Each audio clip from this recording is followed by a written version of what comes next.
지성인의 언어라고 하는 책이 있는데요. 네, 한번 읽어보시면 좋겠습니다. 제목이 뭐라고요?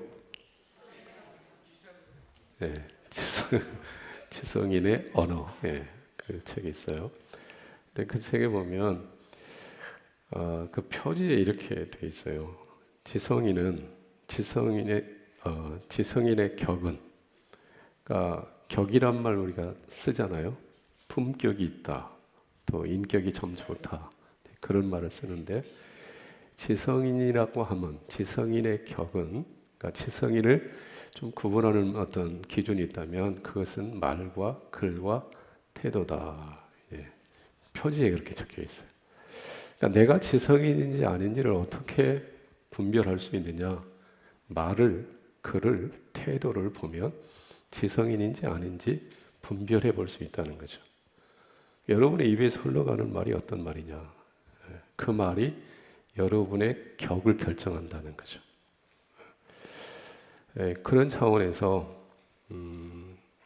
어떤 말을 해야 될까? 그러니까 그리스도인으로서 우리는 이 말을 덕스럽게 하셔야 된다는 거죠. 좀 따뜻하게 또 정중하게 하실 수 있으면 좋겠다. 근데 말을 그냥 함부로 해버리죠. 평소에는 그래도 뭐 점잖게 얘기를 하다가 조금 그냥 비위가 거슬리거나 상하면 그냥 다 쏟아내버려요. 근데 그게 진짜예요. 그게 진짜. 그 사람의 격이에요. 격. 그러니까 정말 우리는 품격 있는, 격 있는 그리스도인이 되어야 되는데, 그 비결이 있다면 저는 다른 게 아니라 여기에 있어요. 예수님을 깊이 생각하라. 예수님은 그랬거든요. 마음에 가득한 것을 입으로 말한다고. 그건 내 본심이 아니었어. 진심이 아니었어. 아니요. 거기 담겨져 있던 것이 입 밖으로 나온 거예요. 그러니까 우리는 뭘 담아야 되느냐? 예수님을 담아야 되는 거죠. 예수님의 인격은 다른 게 아닙니다. 성령의 9가지 열매, 사랑이라 화평, 오래 참음, 자비 양선, 온유 충성 절제. 그러니까 이 예수님이 우리 안에 오셔서 우리의 생각을, 의지와 감정을 컨트롤하시면 우리 입술을 통해 흘러가는 말이 품격이 있는, 격이 있는 말들이 흘러가게 된다는 거죠. 그럴 때 내가 살아가는 공동체가 복 있는 공동체가 되고요. 우리의 가정이 아름다운 가정이 되는 줄로 믿습니다. 오늘도 주님은 우리에게 이제 찾아오세요. 말씀하세요. 이 시간 그 말씀을 듣고 정말로 품격 있는 아름다운 인생의 길을 걸어가시는 우리 우남의 성도들 다 되실 수 있기를 주님의 이름으로 축복합니다. 앞서 소개한 그 지성인이라고 하는 책, 그 책 속에 알렉산더 왕에 대한 일화가 소개가 되더라고요. 그래서 그 일화를 여러분에게 이제 잠깐 소개를 하려고 하는데요. 이 알렉산더 왕에게 클레토스라고 하는 친구가 있었대요. 네, 친구이자 신하고 또 충성스러운 장군이었다고 합니다. 그러니까 알렉산더라고 하는 대왕의 친구다, 신하다. 그러면 그 힘이라고 하는 건 왕의 위치는 아니지만 왕 다음 가는 자리에 있는 사람이기 때문에 그 권세가 아주 막강했다는 사실을 알 수 있겠죠. 그러니까 오늘 우리 시대에도 대통령 측근이 되면 굉장히 힘 있는 사람이 되잖아요. 마찬가지. 지금의 어떤 시대와는 비교할 수 없는 전제군주가 내 친구다. 그러면 그 사람의 권세, 미루어 짐작할 수 있겠죠. 그런 사람이었어요. 그리고 왕된 알렉산더 역시 친구 클레토스를 굉장히 믿고 신뢰했다고 합니다. 근데 어느 날 연회가 이렇게 열리게 됐는데요. 그 연회 자리에 등장하는 게 뭔고 하니 술이 등장해요. 술을 마셨어요. 그러다 보면 이제 술에 취하게 되면 해서는 안 되는 말을 하게 되는 경우들이 있어요. 이 클레토스라고 하는 친구가 좀 도를 넘는 얘기를 한 것 같아요. 왕의 어떤 정책에 대해서 또 신격화에 대해서 왕의 비위에 거슬리는 말을 하게 된 것입니다. 그럴 때 이 왕된 알렉산더의 마음속에 이게 화가 치밀어 올라왔어요. 분노가 일어났어요. 그럴 때 옆에 창이 있었는데 그 창을 들어 던져버렸습니다. 친구를 죽이고 싶은 마음은 전혀 없었어요. 그런데 욱하는 마음에 창을 들어 던져버렸을 때 그 창은 알렉산더의 손을 떠난 창이 친구 클레토스의 심장에 박혀버렸어요. 그리고 그 친구는 죽어버렸어요. 이후로 알렉산더는 극심한 슬픔과 죄책감에 시달리며 살아야 했다라는 것입니다.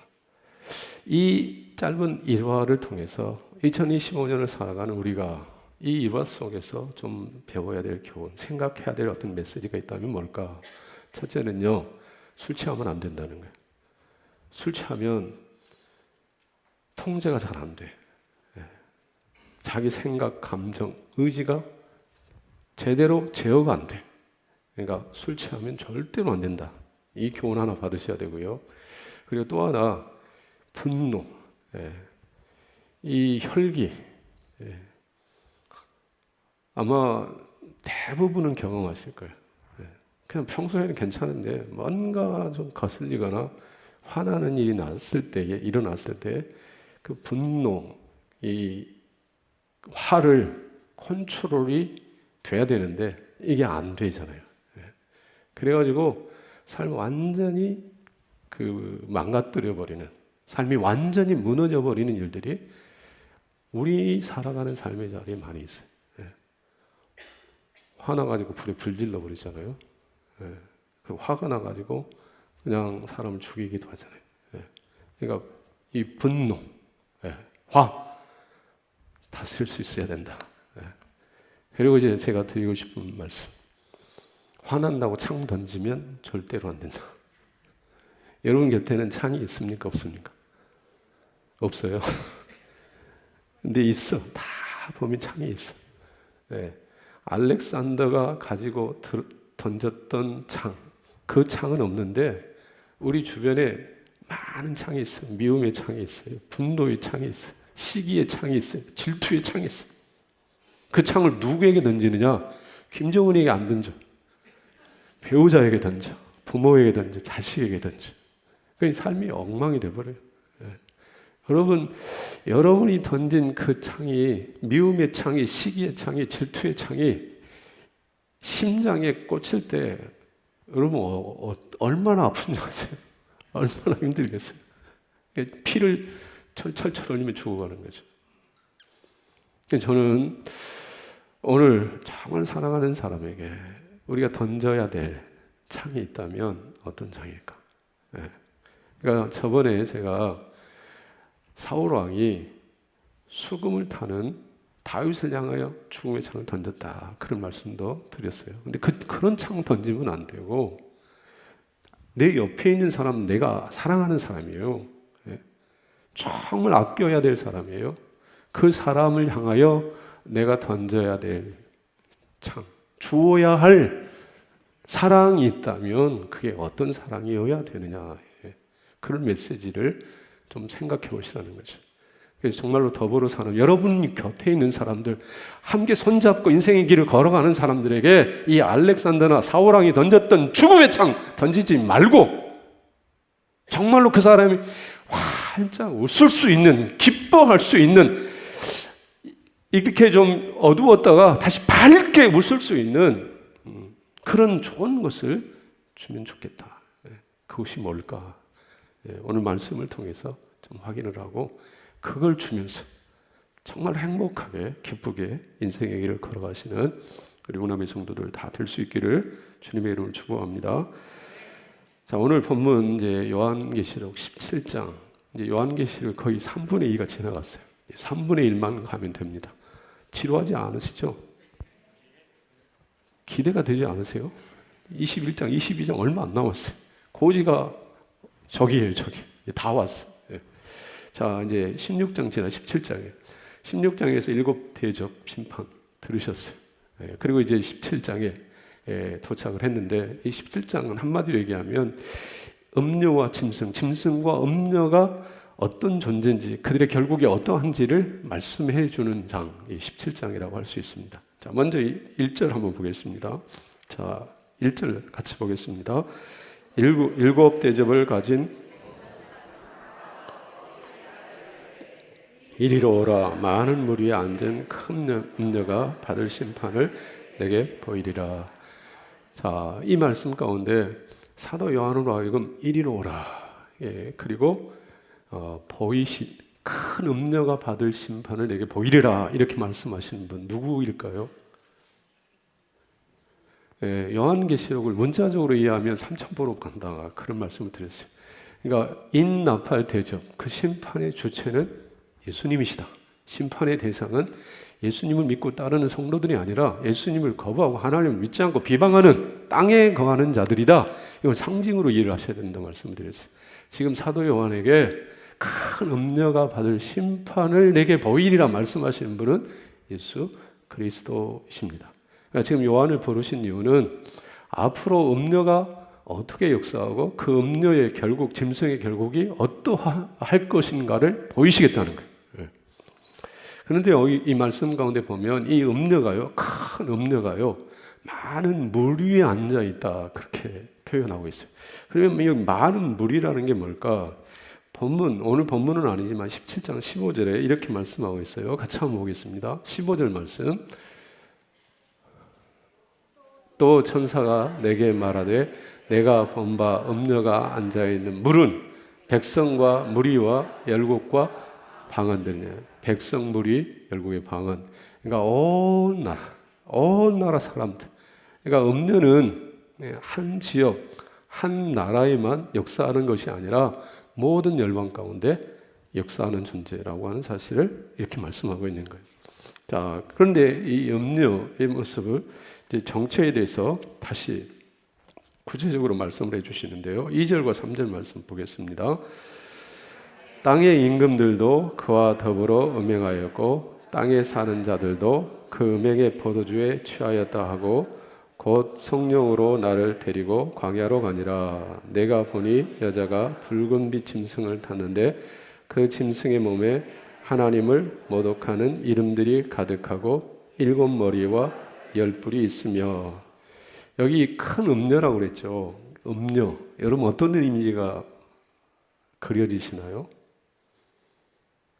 음녀라는 뜻은 그 하나님의 백성들을 미혹하고 유혹하는 사탄의 영이라 그렇게 얘기할 수 있어요. 근데 음녀, 음란한 여인, 미혹하는 여인, 유혹하는 여인. 그러니까 사탄은 뭐 하는 존재냐? 미혹한다는 거예요. 유혹한다는 거예요. 네. 근데 여기 보면 2절에 보니까 땅에 사는 자들, 땅의 임금, 네. 그 음녀의 유혹에 넘어가 버린 거예요. 그러니까 땅에 사는 왕들, 땅에 거하는 자들은 이미 음녀의 유혹에 넘어가 버렸어요. 우상에 절을 해요. 음녀를 따라가요. 사탄을 따라가요. 그런데 3절에 보면 이제 구체적으로 이 음녀의 모습을 더 말씀해 주고 계시는데 붉은빛 짐승을 탔다. 이 음녀가 무엇을 탔다고요? 이 부분은 다음 주에 좀 더 말씀을 드리려고 해요. 붉은빛 짐승을 탔어요. 붉은빛 짐승 역시 음녀와 동일한, 그러니까 같은 사탄의 영, 같은 팀이에요. 음녀와 짐승은 같은 사탄의 세력이라 그렇게 이해를 하시면 돼요. 근데 음녀가 이 짐승을 올라탔는데 그 짐승은 어떤 존재냐 하면 10뿔과 7머리가 있다 그렇게 말씀하고 있어요. 하나님을 모독하는 이름이 가득하고 그 짐승의 몸에, 그리고 10뿔과 머리가 7이다 이렇게 표현이 되어 있어요. 자, 요한계시록을 지금까지 제가 설명하면서 뿔과 머리에 대해서 여러 번 말씀을 드렸어요. 뿔이 상징하는 것, 머리가 상징하는 것, 기억하고 계시나요? 머리가 상징하는 게 뭐라고 그랬어요? 지혜. 우리가 통상적으로 하는 말 가운데 머리가 참 있네, 머리가 좋네 그런 말 하시잖아요. 예. 공부를 잘해요. 그래 머리가 좋네, 예. 지혜가 있네. 예. 근데 머리가 하나가 아니라 몇이라고요? 7이다. 그러니까 한 머리가 아니라 7의 머리가 합쳐져 있어요. 굉장히 음녀는, 짐승은 지혜롭다. 우리가 생각하기에 그 아무것도 아니네, 별거 아니네, 아니에요. 지혜가 굉장히 뛰어나다는 사실을 7머리라고 하는 사실을 통해 알 수 있어요. 그리고 10뿔이라고 그랬어요. 뿔은 뭐를 상징한다고 그랬어요? 권세, 힘, 능력을 상징한다. 그러니까 뿔이 하나가 아니에요. 힘이 하나가 아니에요. 권세가 하나가 아니에요. 열이나 돼요. 그러니까 사탄의 존재는, 짐승의 존재는 이렇게 막강한 지혜와 능력을 가진 존재다라는 사실을 이렇게 표현을 하는 것입니다. 자, 그리고 이제 음녀의 구체적인 모습이 4절에 등장을 합니다. 4절 보겠습니다. 4절, 그 여자는 자줏빛과 붉은빛 옷을 입고 금과 보석과 진주로 꾸미고 손에 금잔을 가졌는데 가증한 물건과 그의 음행에 더러운 것들이 가득하더라. 자, 이 여자는 음녀를 얘기합니다. 음녀가 무슨 옷을 입었어요? 자줏빛과 붉은빛 색의 옷을 입었어요. 자, 이 옷을 입었다는 뜻은 화려한 색의 옷을 입었다. 자주색은 임금이 옷는 그 임금이 입는 옷의 색깔이죠. 빨간색, 붉은색, 화려한 원색의 옷을 입었다는 거죠. 그리고 금으로, 진주로, 보석으로 치장을 했어요. 손에 들린 것이 뭐냐면 손에 잡고 있는 거에 금잔, 금같이 생겼어요. 유리컵인데 이 안에 내용물은 금색이잖아요. 금색. 금잔을 들었어요. 근데 그 안에 가증한 것, 더러운 것이 가득하더라. 그러니까 이 음녀의 정체, 음녀의 모습, 정말 화려한 모습이에요. 붉은빛의 자줏빛의 옷을 입었고요.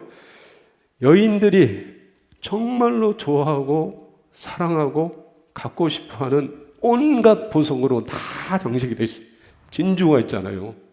금으로, 보석으로 둘러있잖아요.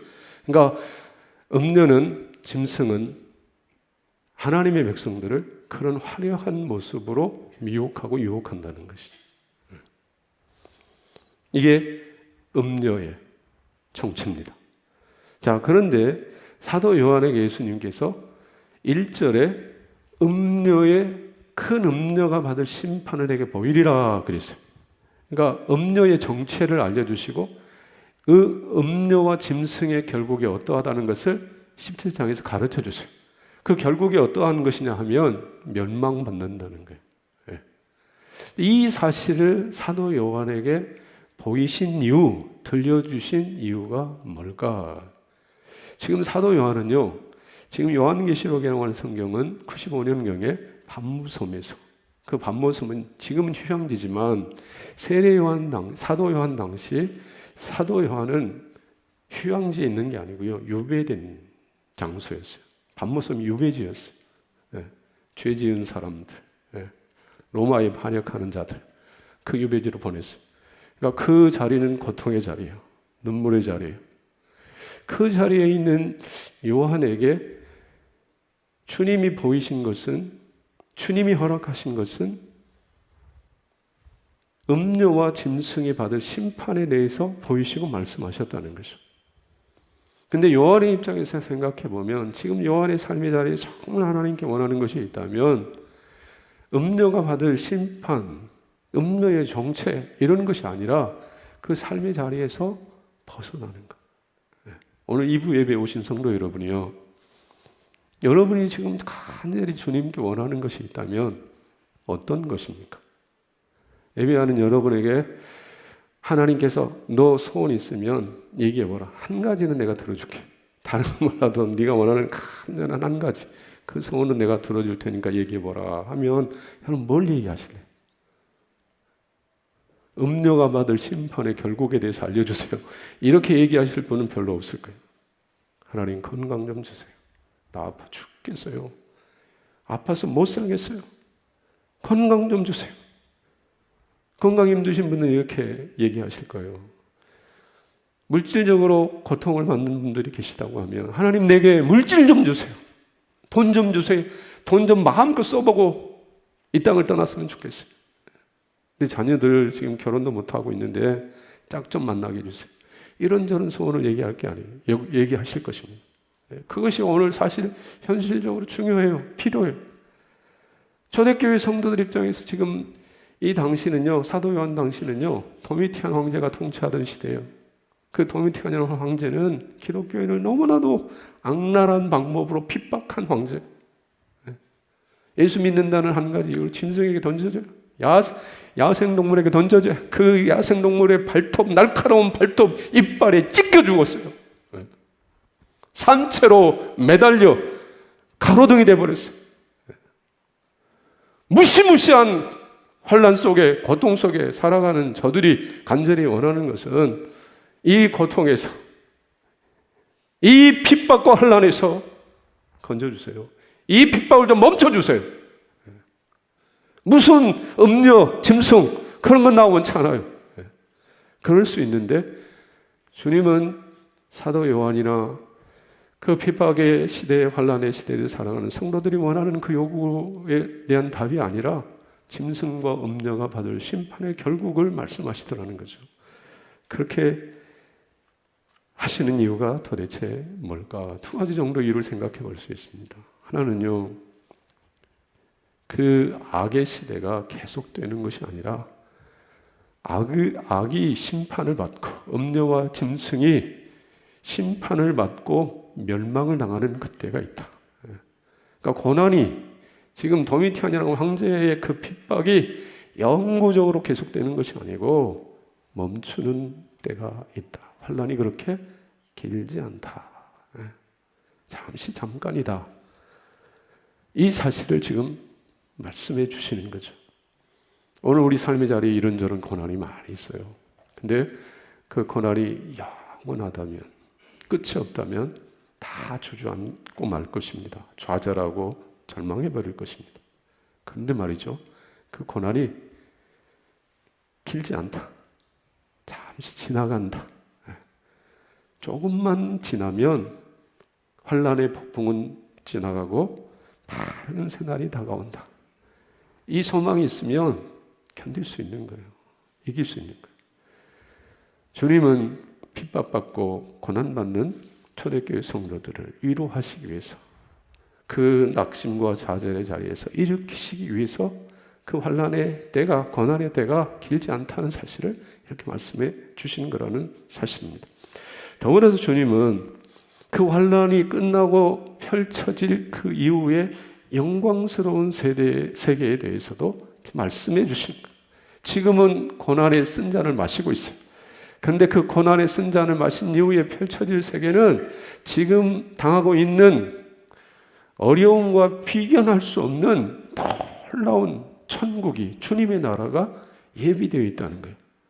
로마서 8장 말씀에 생각하건대 현재의 고난은 장차 우리에게 나타날 영광과 비교할 수 없다, 이 말씀이죠. 요한계시록을 지금 이제 17장까지 살펴보면서 요한계시록을 통해서 주님이 계속적으로 들려주신 말씀 하나가 있어요. 그게 뭐냐 하면 천국에 대한 말씀. 여러분, 요한계시록 지금 1장부터 오늘 17장까지 여러분이 집에 가서 다시 살펴보시면 어떤 말씀을 주님이 많이 말씀하셨는 거 아니? 심판에 대해서 말씀하셨지만 심판 이후에 주님의 나라, 영광, 천국에 대해서 요한계시록은 끊임없이 말씀하고 있어요. 4장과 5장 가보시면 천상의 모습, 천국의 모습이 너무나도 선명하게 소개되어 있어요. 24장로들이 면류관을 벗어 보좌에 계시는 주님께 내어드리며 그 보좌에 계신 주님의 영광을 노래하잖아요. 24장로의 모습은 누구의 모습이라고 그랬어요? 24장로는 누구를 대표한다? 예수 믿는 저와 여러분의 모습을 대표한다고 그랬어요. 그러니까 오늘 저와 여러분도 이후에 천국 가면 장로들처럼 그 세마포 흰옷을 입고 면류관 받아쓰고 우리를 구원하신, 여러분을 구원하신 주님의 영광을 노래하고 찬양하게 된다는 거예요. 이 사실이 요한계시록 전반에 소개되어 있어요. 4장, 5장, 7장, 그리고 마지막 21장, 22장 새하늘 새 땅의 모습 말입니다. 우리가 살펴봤던 요한계시록 7장 16절, 17절 말씀 한번 다시 보겠습니다. 요한계시록 7장 16절, 17절 말씀. 자, 같이 보겠습니다.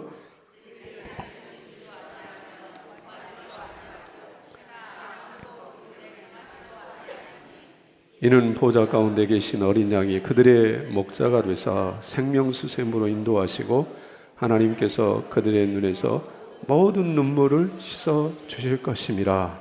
아멘. 믿으세요? 네. 그 주님의 영광된 나라가 어떤 나라인지 감이 좀 잡히세요? 예. 모든 눈물. 예. 오늘 우리 삶의 자리에는 아픔과 고통의 눈물이 많아요. 그런데 그 나라에 가면 그렇게 흘릴 눈물이 전혀 없다는 거예요. 예. 전혀 없어요. 오늘 여러분 찬송을 492장 하셨죠? 예.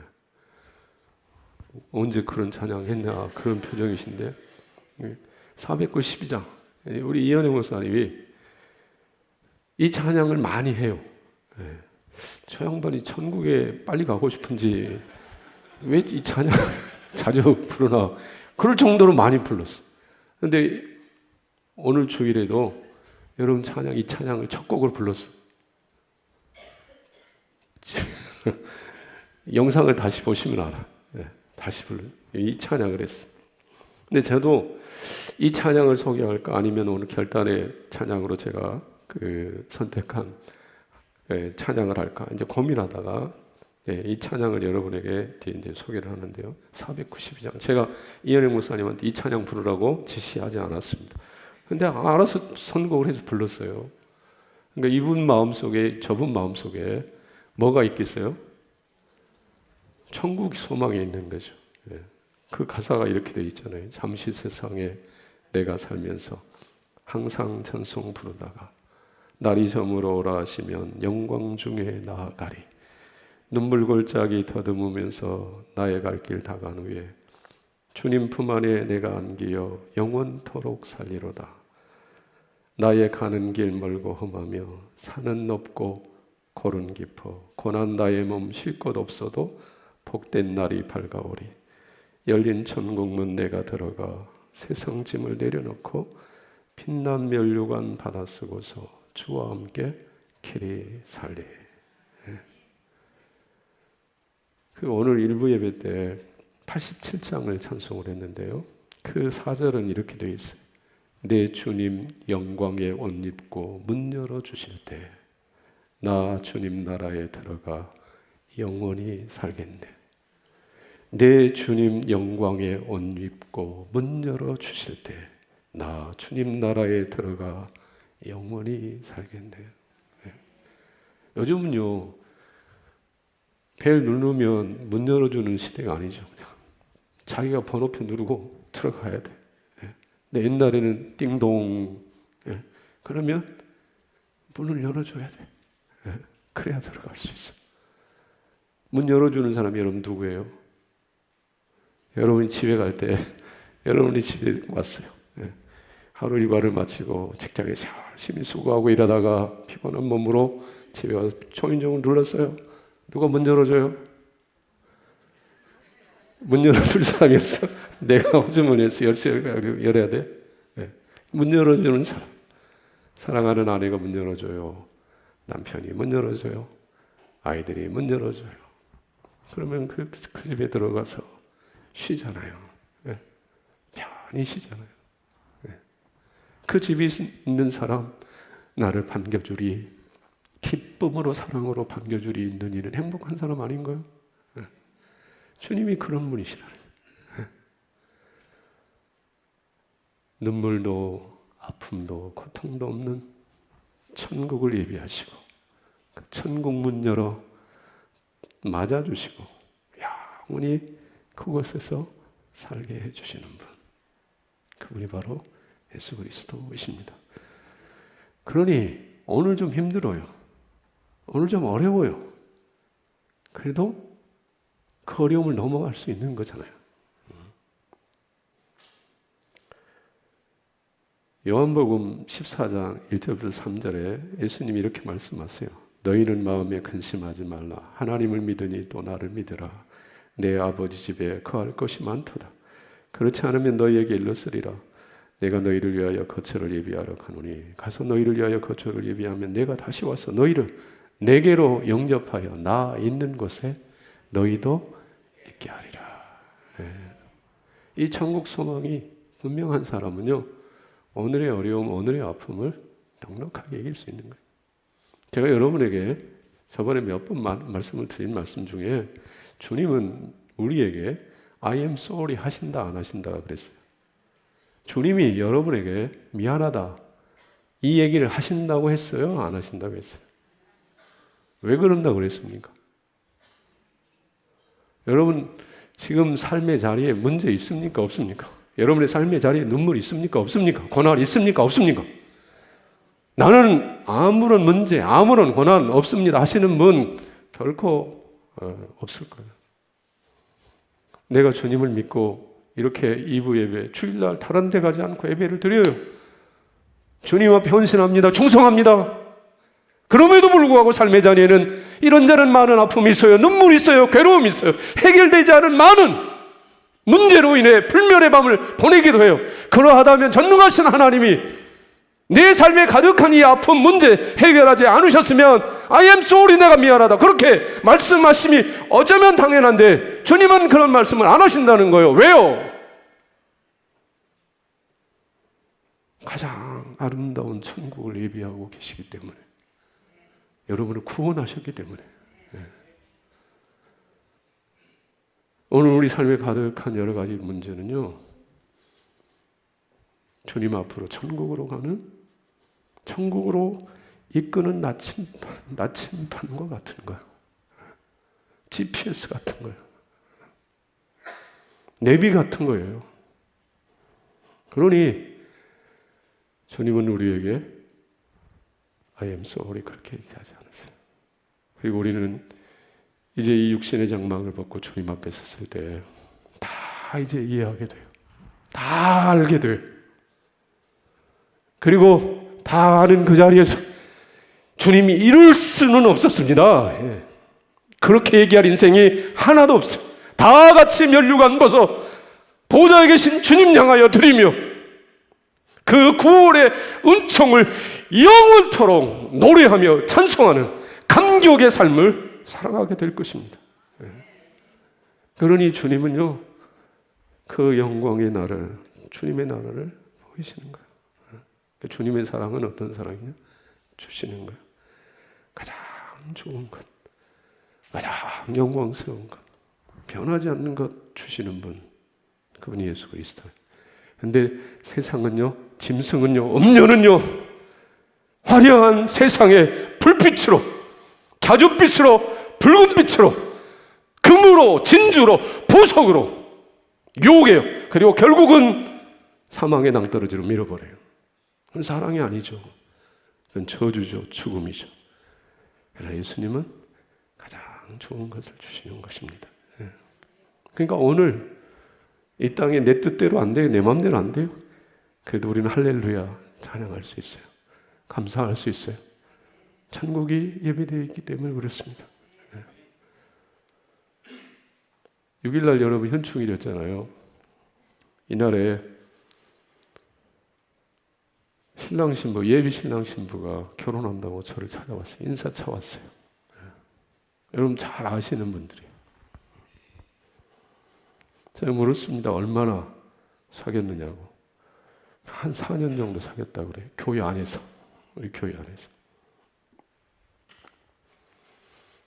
그래, 어떻게 결혼하기로 결정을 했느냐 물으니까 많이 싸웠다고 하더라고. 싸우면 갈라설 것 같은데 싸우고 나서 이 사람이 하나님이 내게 보내신 짝인 줄 알게 됐습니다. 그렇게 얘기를 하더라고요. 아, 그래서 이거 저는 이제 야, 이게 진짜구나. 한 번도 안 싸우고 결혼을 한다.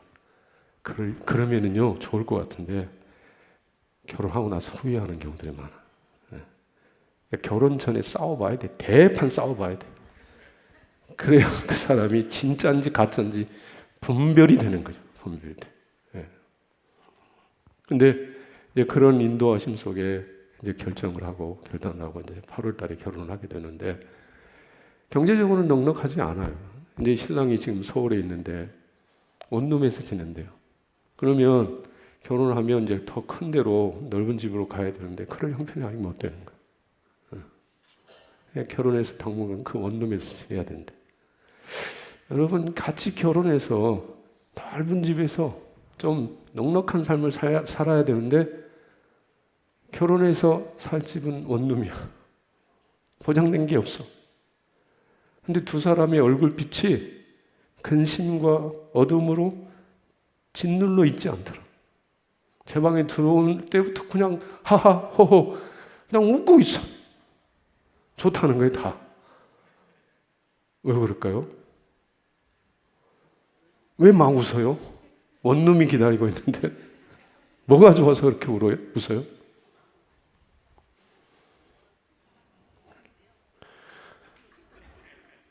방 한 칸이어도 괜찮다는 거죠. 사랑하는 사람만 같이 있을 수 있다면 그것은 나는 행복합니다. 오늘 우리 삶에 우리는 이것저것을 많이 요구합니다. 하나님 건강 주세요, 돈 주세요, 자식 잘 되게 해주세요. 근데 우리의 원하는 대로 요구대로 주님이 이루어주지 않고 좀 매정하게 등을 돌리시는 건 아닌가 하는 생각이 들어올 때 있어요. 근데 여러분, 성도 여러분 기억하십시오. 주님은 가장 좋은 것을 주시는 전능하신 하나님이심을 기억하실 수 있기를 바랍니다. 주님은 천국을 주세요. 영원한 사랑을 주세요. 주님의 사랑, 십자가의 사랑, 그것보다 더 좋은 게 없어요. 우리 삶의 자리에 여러분 앞서도 말씀드린 것처럼 고난이 없으면요 정말 좋을 것 같은데 그 고난 없으면 이 화려한 음료의 유혹에 넘어가 세상으로 가버린다는 거예요. 때문에 주님은 우리 삶에 있는 모든 고난을 다 채우지 않았어요. 그리고 그 찬란한 영광을 보이시고 주님의 사랑, 십자가의 사랑을 우리에게 주시는 거예요. 이 사랑. 내 살을 먹고 내 피를 마시라. 그 주시는 사랑 가슴에 담고 오늘 믿음으로 걸어가게 하시는 거예요. 이 사랑을 붙드시는 성도 여러분 되실 수 있기를 바랍니다. 이 사랑을 의지하셔야 돼요. 그리고 앞서서는 우리는 알렉산더처럼 사울왕처럼 죽음의 창을 자꾸 던진다 그랬어요. 우리가 던져야 될 창, 나와 함께 인생의 길을 걸어가는 정말로 소중한 사람들에게 주어야 될 사랑이 있다면, 던져야 될 창이 있다면 여러분 무엇을 주셔야 돼요? 무슨 창을 던지실래요? 여전히 오늘 설교 듣고도 집에 가서 미움의 창, 시기, 질투의 창 던져서 죽이시겠어요? 무슨 창을 던지셔야 됩니까? 주님이 보이시는 그 사랑이에요. 사랑의 창을 던지시기를 바랍니다. 예수 그리스도의 사랑이요, 다 주시는 사랑, 그 사랑의 창을 던지실 때 여러분과 함께 살아가는 그 사람이 살아요. 얼굴에 그늘이 사라지고 수색이 떠나고 밝음이, 빛이, 웃음이 자리하게 될 것입니다. 그 사랑을 주고 그 사랑으로 위로하고 그 사랑으로 권면하고 사랑하는 사람, 그들이 그리스도인인 줄로 믿습니다. 그 길을 걸어가시는, 그렇게 살아가시는 예수님의 사람들이 다 되시기를 주님의 이름으로 축복합니다.